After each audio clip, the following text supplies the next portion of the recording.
ธัสสะนะโมตัสสะภะคะวะโต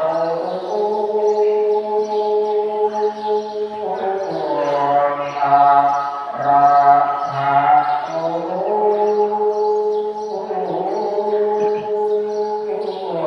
สัมมาสัมพุทธัสสะบัดนี้เถิด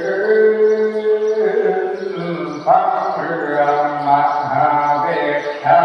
ดุทันติบังระไกโยเทศนาจาโตอิเดนคำก่อนวิตังแลนกระแสยังคำเทศปากเรมิกลักไว้ผู้ฟังในหินครอง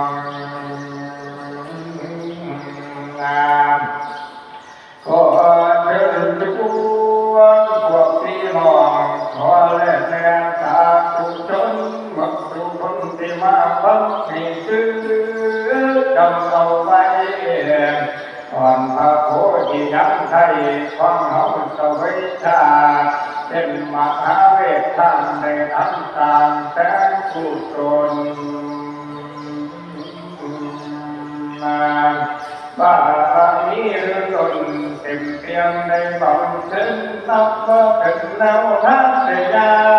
งต่างงานบน